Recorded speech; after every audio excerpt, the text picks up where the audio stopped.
Okay, so we are starting with chapter number 6, which is registers and counters. यहाँ पर वही sequential circuits that we have studied in the chapter number 5 are going to be used. I hope I'm audible to all of you and all of you are awake, since this is the most critical chapter, most important chapter that we are going to study, and your finals will be comprising most of the part from this chapter. Okay, is everyone awake? Am I audible? Yes, sir. Yes, sir. Okay. So we have studied about sequential circuits. We have studied about flip-flops. We have studied back the latches. So once again, to ask the same question, what is the difference between a latch and a flip-flop? Sir clock का फर्क होता है. Yes, exactly. Clock का फर्क होता है between a flip-flop and a latch. So now we are going to study about registers. Registers क्या होते हैं? Registers are basically those components of RAM, ROM, or any other memory device which stores the values of bits. You can have 8-bit registers. You can have, yes, Sanam Javed, you're right. You can have time registers. You can have any of the registers, 8-bit, 16-bit, 32-bit, which basically store 8-bit, 16-bit, 32-bit values. In front of you, we have your book opened, and this says that a register is a group of flip-flops, each one of which shares a common clock. So the first thing that we have got to know about over here is that registers are a group of flip-flops that share a common clock. सब registers की एक register में जितने भी flip-flops होते हैं हर एक के साथ एक ही clock attached होती है and is capable of storing one bit of information. Each of the flip-flop which is connected to basically the common clock, which is connected to other flip-flops as well, is capable of storing one bit of information. An n-bit register consists of a group of n flip-flops capable of storing n bits of binary information. In addition to the flip-flops, a register may have combinational gates that perform certain data processing tasks. In the last class, I told you guys about the microprocessors and the microcontrollers, which basically control the flow of information into these flip-flops, into these registers, and the same thing is being talked about over here. This introduction is basically the major concept behind the chapter that we are going to study. In its broadest definition, a register consists of a group of flip-flops together with gates that affect their operation. The flip-flops hold the binary information and the gates determine how the information is transferred into the register. So this is about a register. This thing over here is about a register, that how a register is made and what do we know about a register. They are made up of flip-flops, and one important thing about them is the clock. When you have a coherent clock, that is basically a single clock that is provided to each and every of the circuit, then such a clock makes sure that all of the circuit is working in synchronization. That means that our RAM, our ROM, that would be working in a sequence. So this sequence makes sure that the working of that circuit is done fine. Like we do not need to have issues where one was needed to be stored earlier than the zero, or a zero had to be stored earlier than the one. We will follow the sequence, and that sequence is basically provided with the help of this clock that is shared with all the flip-flops equally. So let me open the book again. So I shared the screen again. So we had login का नहीं studied पता. about registers. So this is about a register where a register is basically a group of flip-flops, and each one of the register has each of the flip-flop has the same clock, a common clock. The second thing that we're going to study about in this chapter is a counter. A counter is a register that goes through predetermined sequence of binary states. So basically, counter is also a register, but there's a difference in the working of a register and a counter. The gates and counter are connected in such a way as to produce the prescribed sequence of states. So the sequence of states is really important when we are discussing about counters. Although counters are a special type of register, it is common to differentiate them by giving them a different name. So the main thing that is different between a counter and a register is basically that a counter goes through predetermined sequence of binary states. The sequence of states is really important when we are discussing about a counter. And in a register, it's not important that you go through a sequence of states. A register is just a sequence of is just a is a group of flip-flops that stores basically each bit into its each flip-flop, and each flip-flop is connected to a same clock. So we are going to discuss an example over here. The simplest register is one that consists of only flip-flops without any gates. So we have a figure over here that shows a register constructed with 4D-type flip-flops to form a 4-bit data storage register. So Tanveer has joined the class. Tanveer, am I audible to you? CR? Yes, sir. Okay, Tanveer, I think you're sleeping. Wake up. Yes, Okay. yes, sir. Yes. Okay, so you have a register in front of you. Is this visible to all, this register? We have, what do we call this? What is this single device connected over here which has D, C, and R? Can anyone tell me?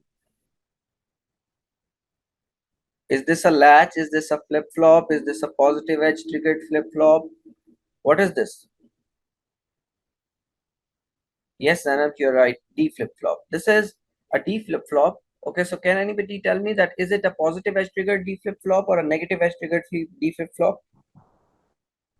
Positive. Yes, this is a positive edge triggered D flip-flop. So just tell me that when a positive edge of the clock will occur, whenever a positive edge of the clock will occur, the output A0, A1, A2, and A3 would change to what? The new values would become I0, I1, I2, and I3. Am I right? Yes, sir.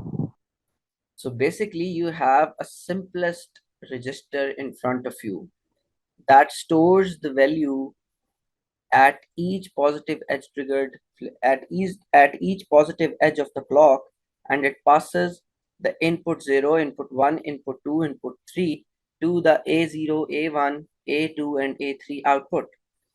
Moreover, to all these circuits, if you can see that we have explained earlier, to all of these positive edge triggered D flip flops, we have a same clock that is connected to all. So the same clock is basically connected to all the positive edge triggered D flip flops, and this clock makes sure that the output of all the four D flip flops change at once.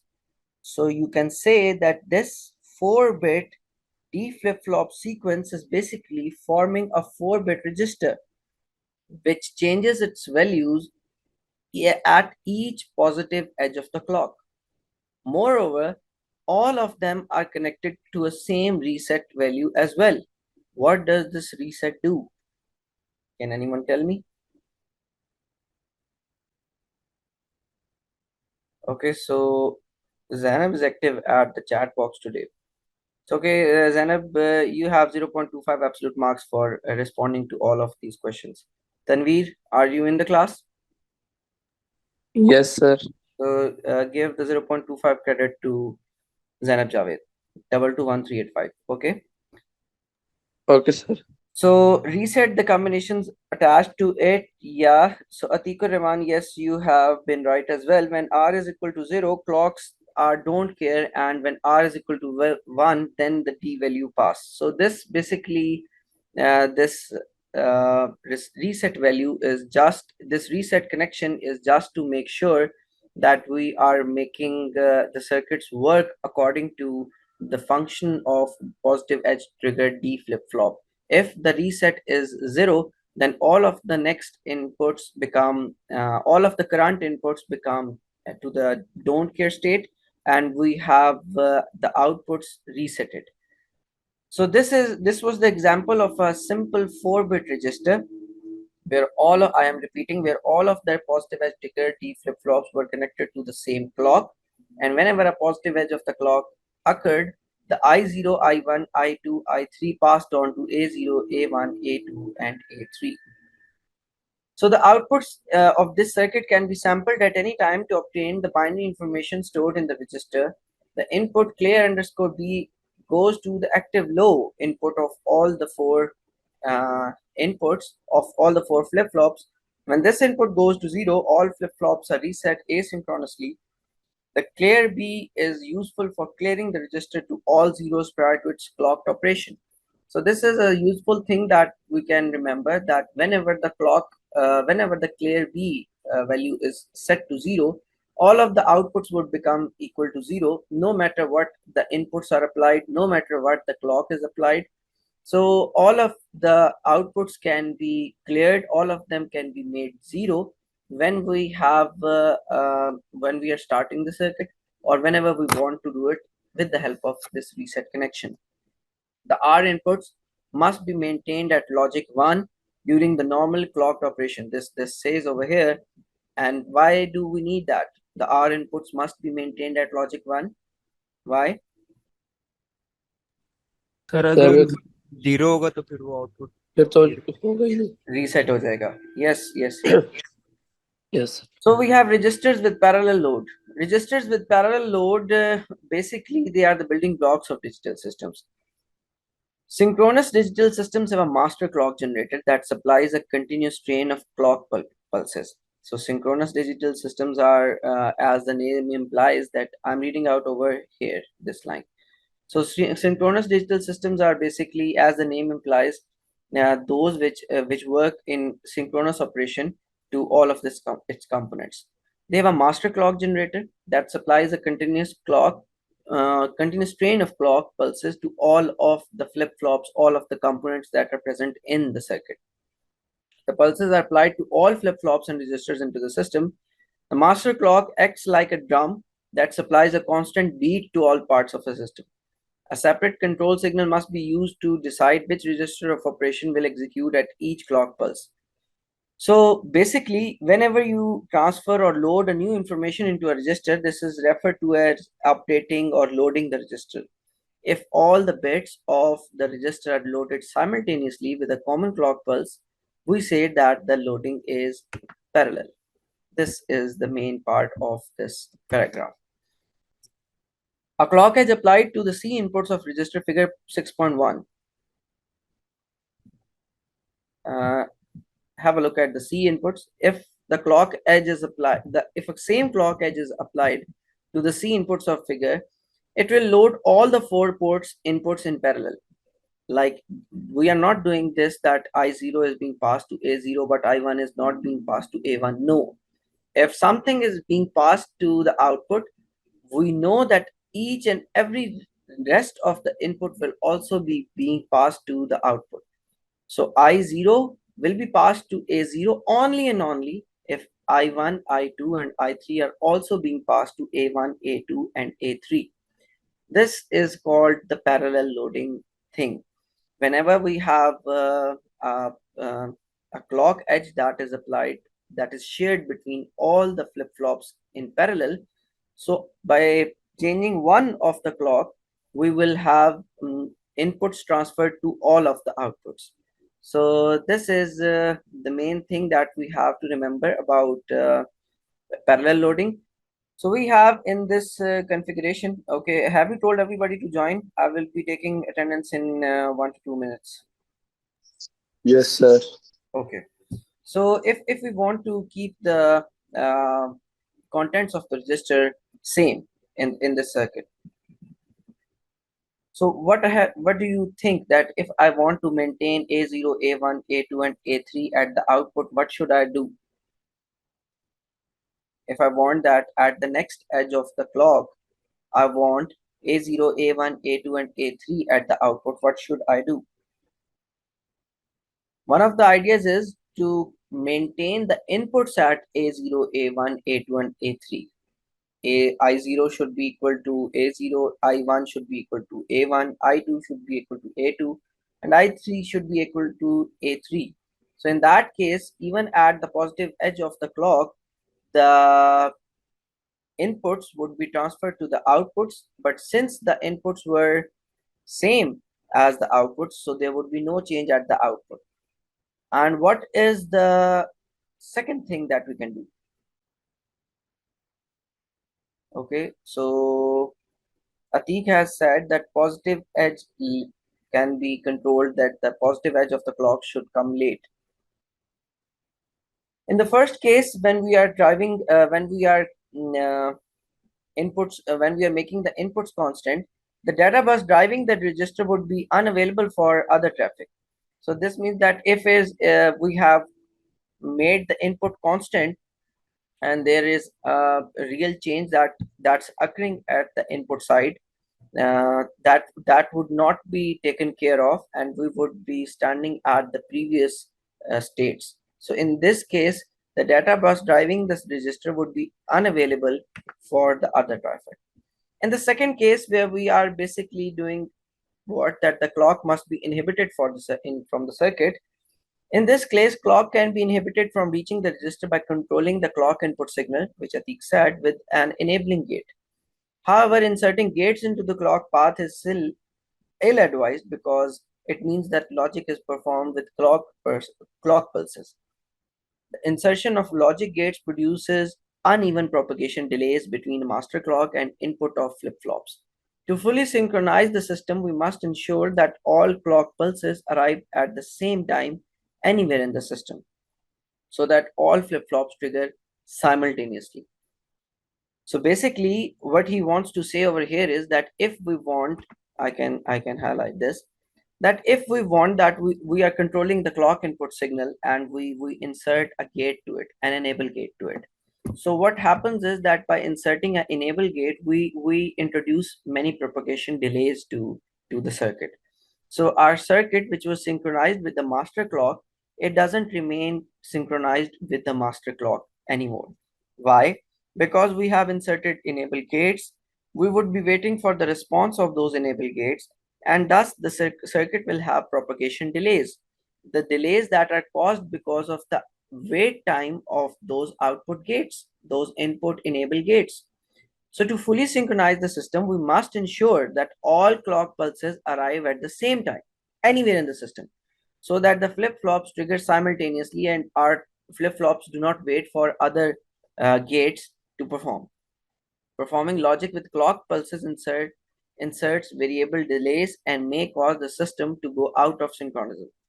For this reason, it is advisable to control the operation of register with D inputs rather than controlling the clock. So this thing over here is saying, this paragraph over here concludes to the fact that if we want to maintain the same outputs at A0, A1, A2 and A3, then rather for going with a different clock or with enable gates or anything else, we should be focusing on maintaining the same inputs at I0, I1, I2 and I3 rather than controlling the clock. This creates the effect of a gated clock, but without affecting the clock path of the circuit. So we have a circuit 6.2 over here. This circuit is the last thing that we are going to discuss over here. So what do you think is happening over here? Can anybody have a look at this one? I'll try to open I'll try to open your attendance. Please have a look at the circuit in front of you and tell me that what do you find over here.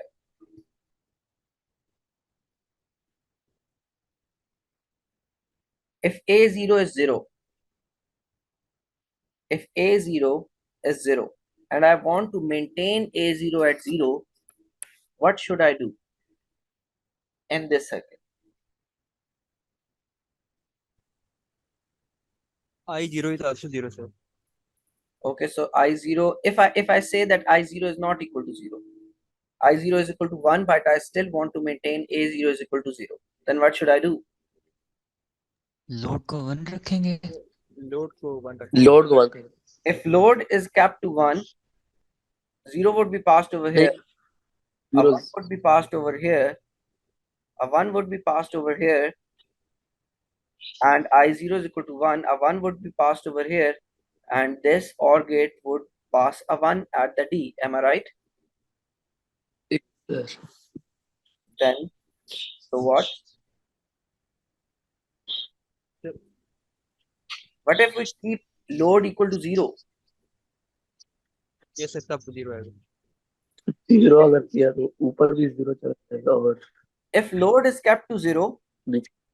we'll have a 1 at this thing, at this point. And since a 1 would be present at this AND gate, what would be passed to the output? A0 would be passed to the output. If A0 is equal to 0, the output of this AND gate would be equal to 0. If A0 is equal to 1, the output of this AND gate would be equal to 1. Am I right or am I right?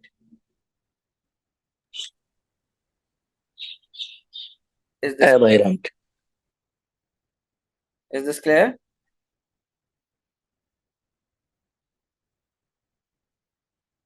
I want everyone to respond. Please wake up. Yes, sir. So by making load equal to 0 over here, we are basically making sure that A0 is passed again to the OR gate, and since load would be equal to 0, not will make it 1 and another not will make it 0. This 0 at this line will make sure that all of the I0, I1, I2 and I3 are stopped, because the AND gate gives output equal to 0 if any of the inputs become equal to 0, right? So since all of the inputs to these AND gates to I0, I1, I2 and I3 would become equal to 0, so this makes sure that the output of these AND gates is equal to A0, A1, A2 and A3, and the same are passed to the D latches, and so the register will continue to maintain its old value. Is this okay? Sir तो हमने load की क्या value की है 0 की है. Yes, we have set load equal to 0, which basically maintained that our output would remain equal to the previous output. Is this okay? और sir I0 I1 वगैरह क्या होंगे. I0, I1, I2, I3 can all of them be equal to 1. They would go to don't care and they would not be passed to A0, A1, A2 and A3. Okay, sir.